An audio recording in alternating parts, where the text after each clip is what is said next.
Aujourd'hui, si vous gérez une entreprise, vous devez avoir un CRM et un CRM de l'espace. Vous savez pas par où commencer, vous êtes perdu, on est là pour vous aider et pour vous accompagner. Alors voici les 10 erreurs à ne pas faire quand on construit un CRM. Générique.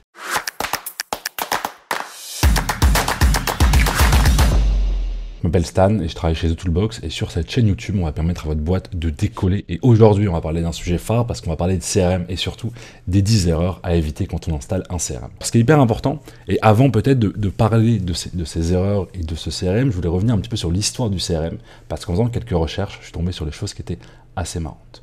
Et pour vulgariser un petit peu cette notion de CRM, un CRM, ça permet à une entreprise de pouvoir avoir une grande base de données qui va regrouper les clients, les opportunités, et les interactions qu'elles ont avec ces clients par rapport à ces opportunités. C'est un peu un grand triptyque qui vous permet de pouvoir gérer vos clients au mieux, connaître leurs besoins en avance, discuter avec eux, noter toutes les opportunités, tous les échanges que vous avez avec eux pour vraiment faire de la gestion de clients le plus intensément et le plus profondément possible. Il faut savoir que l'ancêtre physique du CRM, n'est tout autre ce qu'on appelait le Rolodex. Le Rolodex, qu'est-ce que c'est? C'est un outil, d'accord? C'est un outil, c'est un classeur qui contient des fiches, et ça permettait aux commerçants de pouvoir utiliser et prendre des notes quand les clients pouvaient passer. Ça a été inventé dans les années 40 par Arnold Neustadter, et ça marque vraiment un tournant dans l'histoire du CRM, parce que ça permettait à n'importe quel commerçant de pouvoir prendre des notes sur ses clients, sur ses bons de commande, sur ses fournisseurs, et de pouvoir un petit peu gérer, on va dire, ses clients au sein de sa boutique. Le terme vraiment CRM, il apparaît au milieu des années 1990, et son origine, elle est bataillée entre deux personnes. Une entité morale, une entreprise qui s'appelle Gartner, et l'autre personne qui est Thomas Siebel, un ancien d'Oracle, et surtout qui a lancé peut-être le CRM le plus phare des années 90, des années 2000, qu'on a appelé Siebel 2.0. Alors Siebel 2.0, c'est un outil qui, à un moment où il apparaît, explose tout. Les gens se disent c'est incroyable, c'est un outil en ligne, mais, évidemment, Siebel n'est pas vraiment le premier CRM qui est arrivé sur le marché. Les deux premiers éditeurs qui sont arrivés sur le marché avec des logiciels CRM étaient Télémagique et Act, pour l'exclamation. C'est incroyable, qui existe encore aujourd'hui, qui tourne encore, et la date de naissance du premier logiciel CRM de Act, ça revient à 1986, soit à peu près 10 ans avant Siebel 2.0, qui ressort en 1995. Act, évidemment, dans sa première, donc en 86, dans sa première version, il permettait à une entreprise de pouvoir stocker des informations sur les clients et des interactions avec eux dans un logiciel qui était disponible en ligne, mais la problématique, évidemment, était que les fonctionnalités étaient quand même très limitées. Maintenant qu'on a vu un petit peu l'histoire du CRM qui me tenait à cœur quand j'ai fait mes petites recherches et qu'il fallait que je partage avec vous, parce que voilà, c'est mon petit côté plaisir, j'aimerais maintenant, et je vous propose même, qu'on passe maintenant sur les 10 erreurs à éviter quand on installe un CRM. C'est parti. La première erreur, qui est peut-être la plus classique, c'est d'oublier de définir ses objectifs. Avant même de se lancer dans un projet de CRM, il est obligatoire et même fondamental de définir vos objectifs. La mise en place, évidemment, d'un CRM, ça représente un investissement, évidemment, non négligeable, en fonction de logiciel que vous allez utiliser. Et c'est important de savoir pourquoi vous voulez avoir un CRM et surtout, qu'est-ce que vous allez faire avec, à quoi il va vous servir, quels sont vos objectifs réels en tant que mise en place d'un CRM. Concernant les objectifs, vous pouvez avoir envie de centraliser les données des clients et des prospects, d'unifier et d'harmoniser les procédures internes, de personnaliser la communication client, d'analyser les données clients, etc. Mais déjà, posez-vous, prenez une feuille de papier, prenez un document Word, un document Notion évidemment, faites ce que vous voulez et dites-vous quels sont vos objectifs. Qu'est-ce que vous avez envie de faire et pourquoi est-ce que vous voulez mettre en place un CRM? La deuxième erreur qu'on commet souvent, c'est de ne pas avoir d'équipe définie pour gérer la mise en place de votre CRM. C'est hyper important de bien définir en amont une équipe qui va s'occuper du déroulé et de la construction de ce CRM. Dans cette équipe, par exemple, il vous faut, et ce serait bien, d'avoir un dirigeant ou une dirigeante de l'entreprise qui va manager et jeter un petit coup d'œil. Évidemment, il vous faut soit quelqu'un de tech, soit quelqu'un de non-tech pour manager un peu le côté opérationnel, pour mettre en place ce CRM. Quelqu'un qui connaît un peu les outils. Quand je dis tech ou non-tech, ça peut être quelqu'un qui connaît un petit peu l'outil que vous allez utiliser pour bien le manier et mettre à bien ce projet. Et évidemment, et ça c'est hyper important, il vous faut quelqu'un qui soit du métier, un utilisateur ou une utilisatrice, et ça nous mène au point suivant. La troisième erreur, qui est un peu liée à la deuxième, c'est de ne pas intégrer vos futurs utilisateurs ou utilisatrices de CRM. Aujourd'hui ou demain, vous allez concevoir un CRM et il faut, et ça c'est rigoureusement important, et le premier truc à faire, c'est d'aller parler aux personnes qui vont l'utiliser sur quels sont leurs besoins et comment ils vont l'utiliser.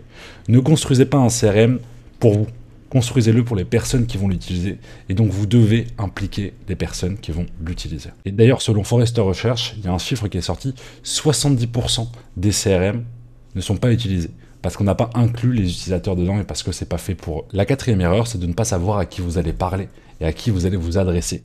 quel outil utiliser, est-ce qu'il faut un outil qui soit français et anglais, est-ce qu'il faut un outil qui gère la traduction, parce que vous avez des clients à l'international, quel est votre marché, quelle est l'évolution, quel chiffre d'affaires vous comptez faire, combien de clients vous comptez gérer. Et ça, c'est hyper important de savoir à qui vous voulez parler, parce que ça va vous permettre de mieux choisir votre logiciel métier, votre CRM, et surtout vous permettre vraiment de pouvoir avoir le logiciel et un CRM adapté par rapport à votre activité et surtout aux clients à qui vous voulez parler. La cinquième, c'est ma préférée, parce que ça s'agit évidemment de minimiser l'accompagnement des personnes quand vous allez déployer votre CRM.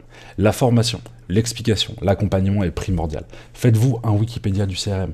Dites-vous, pour faire ça, voici la tâche. Faites des looms, enregistrez des vidéos comme ça. Voilà, vous parlez face caméra, vous expliquez comment ça fonctionne. Enregistrez des captures d'écran, mais vous devez accompagner les personnes qui vont l'utiliser parce que c'est nouveau. Et dans chaque nouveauté, on peut être perdu, ne pas forcément le prendre en main. Donc quand vous construisez votre CRM, pensez aussi à noter, et ça c'est hyper important de bien noter tout ce que vous faites, les étapes, pour que vous puissiez fournir un guide aux personnes qui vont utiliser le CRM pour qu'elles l'utilisent en douceur et qu'il n'y ait pas de friction quand elles vont adopter le changement et adopter votre nouvelle manière de fonctionner via votre CRM. Alors le sixième point, la sixième erreur, c'est mal choisir son CRM. On vous prépare, et ça va arriver, des comparatifs de CRM pour savoir lequel est mieux entre du Salesforce, du HubSpot, etc. Mais dites-vous et prenez le temps d'aller regarder quel est votre CRM conçu pour vous. Quels sont vos besoins en termes de chiffre d'affaires, en termes de clients, en termes de business, en termes de métier, de thématique de votre entreprise. Et prenez vraiment le temps d'aller choisir votre CRM. Vous ne jetez pas sur le premier CRM parce que vous avez une pub ou une promotion, mais prenez le temps de les explorer, les essayer. Et sinon, surtout, si vous avez les moyens, faites-vous accompagner. Ce sera un plaisir au sein de Toolbox de vous accompagner dans le choix et dans la mise en place de votre CRM. Mais prenez vraiment ce temps de pouvoir choisir et de regarder tous les CRM qui existent pour ne pas vous planter. Et surtout, parce que si vous choisissez un mauvais CRM et que vous le mettez en place, si vous devez recommencer une deuxième fois parce que le CRM n'est pas adapté, ça va être relou, ça va pas être agréable. Donc prenez le temps en amont de bien choisir votre CRM. La septième erreur, elle consiste à attendre des résultats immédiats juste après l'implémentation du CRM. Évidemment, le CRM, ça va prendre du temps. Les objectifs vont prendre du temps à faire. On parle souvent d'objectifs SMART. Les objectifs SMART, ils sont spécifiques, mesurables, acceptables, réalistes, évidemment, temporellement définis. Mettez-vous des objectifs qui sont réalisables avec votre CRM et attendez 3 semaines, 1 mois, 2 mois, 3 mois pour voir le changement et la mise en place du CRM. Évidemment, si aujourd'hui je mets en place un CRM, mes premiers résultats ne sont sûrement pas demain, ils vont arriver au fur et à mesure que je vais pouvoir rentrer et surtout, uniquement, et là on va faire la jonction avec la 8e erreur, si j'ai des bonnes données dans mon CRM. La 8e erreur, évidemment, c'est de ne pas avoir des bonnes données, ou plutôt d'avoir des données de mauvaise qualité dans votre CRM, de ce qu'on appelle de ne pas l'enrichir. L'enrichir, qu'est-ce que ça veut dire? C'est-à-dire d'avoir des bonnes données, d'avoir des bons mails, des bons numéros de téléphone, les bons contacts. Dites-vous quelles sont les informations dont j'ai besoin. Est-ce que j'ai besoin d'avoir l'email ou les contacts de toutes les personnes dans l'entreprise que je vais cibler? Pas forcément. Est-ce que j'ai besoin de me connecter à société.com pour récupérer leur numéro de tirette, le numéro de TVA? Peut-être, parce que quand je vais envoyer une facture, ça va peut-être être plus simple, je vais pouvoir peut-être automatiser des choses, je vais peut-être avoir besoin de récupérer des informations via des API, donc via des données ouvertes, via des outils. Et donc pensez vraiment à identifier les données utiles pour votre CRM et à commencer à les implémenter. Dites-vous que vraiment le CRM de base, c'est quelles sont les données dont j'ai besoin sur mes clients, sur mes propositions, sur les discussions que je vais avoir. Gérez bien votre donnée, faites-vous une visualisation et après foncez avec votre CRM. La 9e erreur, c'est d'inonder votre consommateur, votre consommatrice, plutôt que de le séduire. Ne vous dites pas, ok, je vais tout automatiser, on va envoyer des mails tous les jours, on va le bombarder. Séduisez votre consommateur, votre client, vos leads, vos prospects. Allez-y doucement, automatisez petit à petit. N'hésitez pas à écrire des mails à la main au début, à trouver votre patte, à trouver votre méthode d'accroche, à bien gérer ça. C'est important évidemment de savoir à qui vous allez parler. Et ça, je pense que les études de marché et votre entreprise, si elle commence à fonctionner, si vous voulez l'améliorer, évidemment, vous avez déjà fait ce travail-là, mais séduisez vos consommateurs et s'il vous plaît, ne les inondez pas de plein de mails, de plein de rendez-vous. Prenez le temps de discuter avec eux, prenez le temps de les connaître, prenez le temps d'apprendre. C'est comme j'ai envie de dire, c'est comme une relation amoureuse. C'est exactement comme un jeu de séduction. Vous allez rencontrer une première personne, vous n'allez pas directement la spammer, lui envoyer plein de messages, l'appeler tout le temps, etc. Ça se construit au fur et à mesure et il faut évidemment construire cette relation. Évidemment, si la personne vous dit non, c'est non, point. Mais c'est important d'aller construire ça et ça vous permet d'améliorer aussi la qualité de votre relation. Pourquoi? Parce qu'imaginons que vous échangez avec un prospect et il vous dit, bah voilà, là j'ai pas trop le temps, je sais pas, ma femme vient d'accoucher ou alors je vais me marier bientôt. Et ben voilà, quand vous allez reprendre, notez ces informations et quand vous allez reprendre, prenez de ces nouvelles. N'hésitez pas aussi quand vous contactez les gens à prendre des nouvelles ou à raconter un peu vos nouvelles, comment ça va, dans les emails que vous relancez. Notez tout ça, comme ça quand vous aurez la personne au téléphone ou vous faites un mail, vous dites bah voilà, est-ce que ça va bien, est-ce que le mariage s'est bien passé? Et comme ça, ils ont l'impression que vous prenez soin d'eux, que vous les intéressez et ça pourra vous aider dans la construction de votre relation client. Et enfin la 10e erreur, et ça elle est malheureusement, elle est connue, c'est évidemment de faire appel à nous pour implémenter votre solution logicielle et votre CRM. N'hésitez pas à nous contacter, et c'est en même temps dans ce qu'on fait, dans tout le travail qu'on est en train de faire sur YouTube, de vous proposer des vidéos comme ça pour vous aider. Mais si vous avez envie d'un accompagnement de qualité, si vous avez envie qu'on puisse construire votre CRM ou vous aider à designer un CRM sur mesure, venez nous voir, vous avez les liens dans la description, le site The Toolbox, le site web, on est là pour vous, n'hésitez pas à nous faire des messages sur LinkedIn, on est là pour vous aider, pour vous accompagner, et on vous a dit, pour rendre votre entreprise dans le futur. Nous, notre but, c'est de vous envoyer dans l'espace. On est un peu le Blue Origin, le Elon Musk de la gestion d'entreprise. Donc nous, ce qu'on veut, c'est vous emmener haut, et comment? Grâce à un beau CRM, donc n'hésitez pas à nous contacter, on est disponible, et c'est un grand plaisir de discuter avec vous. Merci beaucoup d'avoir suivi cette vidéo, c'était très cool d'échanger avec vous. On n'oublie pas, on boit beaucoup d'eau, c'est important, il faut boire de l'eau, se couvrir parce qu'il va commencer à faire froid, et ça c'est attention, évidemment, pas de scooter quand il pleut, c'est important et c'est bien de le rappeler. Voilà, on fait des bisous, n'oubliez pas de vous abonner, lâcher un like, mettre un petit commentaire, activer la cloche, tout ça, ça fait plaisir, on crée du contenu, on a envie de vous apporter de la valeur, c'est toujours bien si vous la regardez.